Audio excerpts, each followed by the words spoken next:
Hello, everyone. Welcome back. My name's Kelly Baltzell, and I'm the CEO and owner of Beyond Indigo Pets.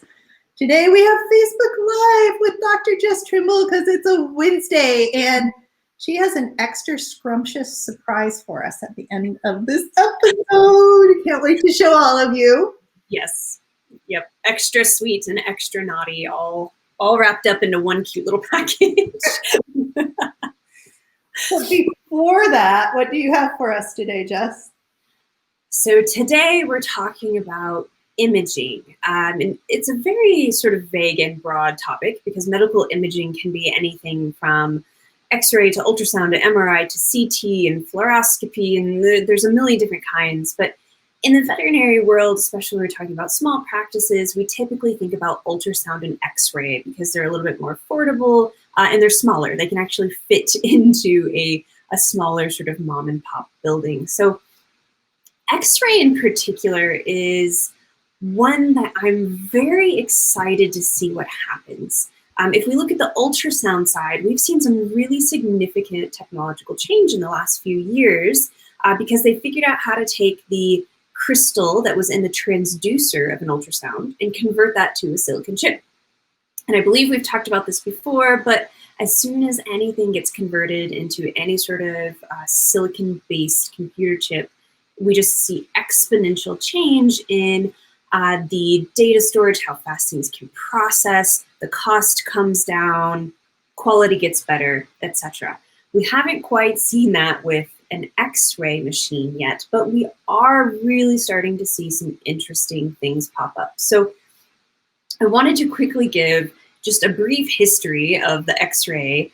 Basically, was it like 1895, this guy named Roentgen figured out that he could fire these X-rays at his wife's hand and take the very first images by X-ray. And if you had seen those, you probably wouldn't really be able to tell it's a hand. It's very blurry, not great, but that really got the whole medical community excited. It was the very first time that we could actually see inside of a human without having to open them up.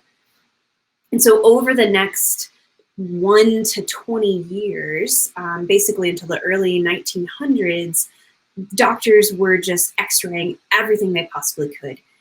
Because of that, approximately 100 people died, I think, in the first year because they were just firing X-rays willy-nilly and they were all dying of various cancers and radiation poisoning until they figured out that, hey, there is a very safe level and there is an unsafe level. And there's some very interesting stories of people just ignoring it. But regardless, we're way past that now. And some of these new technologies are actually able to utilize such an incredibly small amount of radiation that there's really very little risk at all. And so if you look at the pictures on this slide, if you see that very first X-ray machine, I dug up a picture of that this morning because the very first practice I worked out of school at, cute little GP practice in middle of nowhere, California, their X-ray machine was a mobile unit that came from the Korean War. It had no collimator, missing a lot of safety features. It was not the easiest piece of equipment to use. Next couple of practices I went to had these lovely digital machines, and Jesus, at an upgrade moving through. But we haven't really improved the X-ray past that. That image you see in the middle, we've been there for the last, 10, 15 years. And I suspect that we'll be there for a while in regards to the size of machines and how they're being used. But the cool thing they're doing is figuring out a new way to utilize the X-ray itself. So we're not going to be getting rid of X-rays necessarily, but rather discovering ways to bounce the beam through our patients and reflecting it back in different ways to measure it, specifically ways to pick up smaller and smaller and smaller amounts of X-ray, so we have to fire less. So essentially there was a study that was done where they took 2 different X-rays and they fired one through the patient, and then they fired another that didn't actually go through the patient, but it sort of bounced off of some items around. They used sandpaper, of all things. And through measuring all that, they figured out that they could take an X-ray at a frame speed of 100,000 frames per second, which is incredibly, incredibly fast. So before, if you took an X-ray of my hand while I was moving it, you would get a totally blurred image. With this, you could take an x-ray of my hand while I'm moving it and instead view it like a video, be able to stop it and look at that very precise moment in complete crisp perfection. So this means that I could potentially lay a dog down on the table and sure, he's not fully anesthetized for this. And if he moves his arm, no biggie. I can pause that x-ray at the moment that I need it to really get in and see that proper positioning.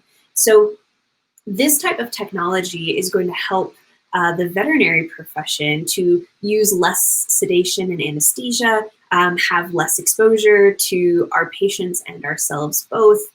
So really interesting things coming out, not necessarily a new x-ray of sorts, but a new way to read it, have it bounce back to us. And I think that having like an x-ray movie would just be fascinating for orthopedic patients too, would be super helpful.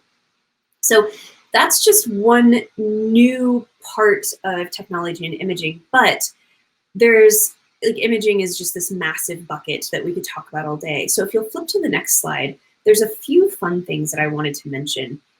I believe we've mentioned the Butterfly IQ ultrasound before. Clarius does it. So again, if we're going back in time a little bit, an ultrasound machine can cost anywhere from like the low end models about 10, 15 years ago were in the range of 25 to 35 grand. If you wanted a nice one, you're looking at 100 to 125 grand. This guy gives better viewing capability, faster viewing capability, sharper images in a wireless probe that if you drop it, you're not going to break the crystal because it's all silicone, and it wirelessly transmits to your iPhone. Less than $2,000. So this is the type of example that's going to show how accessible imaging is going to become, because before we had clients and patients that couldn't afford an ultrasound because we had to charge $500 for a fast scan. Now you could charge $100 and make this available to just about anybody. I think the cooler thing will be the telehealth implications when we can figure out how to train our clients to do a fast scan. If we can put an X mark on a dog's abdomen and say, I want you to put the scanner here once a week, screenshot the image and send it to me. And we could potentially track diseases like, abdominal fluid and things like that using a cheaper ultrasound probe in the dog's home, utilizing the owner as your x-ray technician. So this is sort of the first, but ultrasound machines, just like the x-ray, we're going to see some really cool stuff. But I also wanted to touch on not just the change in technology itself, but the change in how we're delivering imaging now. So it's always been that a veterinary hospital has to have their own x-ray. They have to have their own ultrasound. Veterinary hospitals don't necessarily play nice with others and say, hey, let's get one x-ray for the whole town and we can share it. And so when an x-ray machine costs 30 grand and you're only using it a few times a day, that means we have to make that up by charging our patients. Instead, there are these really cool companies that are popping up that do only animal imaging. So they're mostly in our highly populated places, which makes sense, a lot in the Bay Area, LA, East Coast. But basically, I as a veterinarian could say, hey, your dog needs an MRI, but rather than having to go to a specialist where you then have to have an appointment with your internal medicine doctor and then go through their radiology and use all of their services, I can instead send them to this third-party imaging center, have that MRI done, send that off to a board-certified radiologist somewhere, and they'll read it for me, and then the patient comes back to me. And so it's far less expensive for our patients because they're able to do so many more clients in a shorter period of time at these imaging centers. So this is the sort of thing that it's following the trend in human medicine where we're really sort of dividing up, fragmentizing the industry a little bit more, right? When we're fragmenting, previously your family doctor did everything, but now we have basically you have to go here for your labs and here for your x-rays and here for your rehab. The veterinary world is going in a similar direction, and it's, can be difficult in some cases, but in the event of imaging, I think this is a fantastic idea because it's going to make really high quality imaging significantly cheaper for our patients and significantly more accessible for veterinarians to then have really great imaging for our patients. You know, the ones that would never dream of having an MRI before now may be able to afford it, and it'll help me and help them both. So very excited about not just the changes in technology, but also the changes in business model as these technologies are improving. And hopefully I never have to use them for my own pupper, but I just got an insurance policy for him. I'm expecting that we'll have something very soon. Well, speaking of puppers, you're going to be showing him in a minute, but I love that. I love the handheld thing to the iPhone. I'm like, oh my God, that's cool. I want to play with one of those. Yeah, Right? I want one. But it just is bringing things down. Yeah, I mean, the only thing I always complain about is I don't have a lab in my own house. Like, how cool would that be, just to be able to show imaging, you know, especially with puppies and kids? Yeah, that would be great. Yep. Sign me up for one of those. And if it gets low enough, maybe some families would just do that, and they'd look, and then they'd say, you know, that does kind of look like a break. We need to send that in. And then they do send it into just an imaging place, you know? Yeah. Yep. And I very much could see this, you know, we're going sort of the house call route where a technician with one of these can go out and just scan, no doctor needed, and send those images back to their home clinic. So much more convenient for the pet owner, so much better for the pet welfare as well. So this will really help to change some of the practice models, and it's great for the fear-free movement as well. Or the I was thinking cats, you know, who don't do containers. Yeah. Yep. Yep. All right, let's see the puppy. You got a brand new puppy. This is a new mama to a fur baby. Come here, you gotta wake up. Come here. Oh, he's getting so heavy already. Here we go. Oh. He was 11 weeks old on Sunday. Oh, look at that fur love. Hi. Oh, he's even looking at us. There's a good boy. What do you think? Is this the first time you've looked at a computer? It might be. He might be. Yeah, here's a good boy. Yes. Huh. So yeah, he actually will go in his crate at midnight happily, and he'll sleep till 6:30 in the morning. It's amazing. That is a blessing. Yes. No complaints there. However, he did help me weed the garden last week, and he now believes that all plants are fair game for pulling up. So we're having to sort through a bit of. Yeah, especially because you love your plants, certain plants.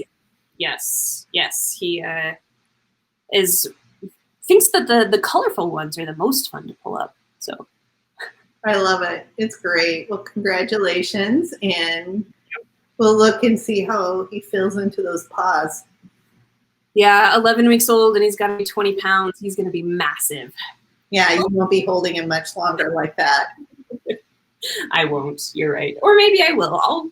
He'll just be a good fluffy buddy. On the floor, not on your lap on a chair, but probably. Well, thank you. Like, while you can still pick him up, and you still got that puppy belly and the puppy mouth and all those fun stuff. Well, and the sharp puppy teeth, those aren't exactly a thrill, but I'm ready for those to fall out, but we've still got a few weeks for that, unfortunately. Mm-hmm. Oh, you're awake now. Yeah. Don't chew on me, naughty boy. Well, thank you, Jess. And we'll look forward to seeing you and the boy next week and watch him grow. Yeah, sounds good.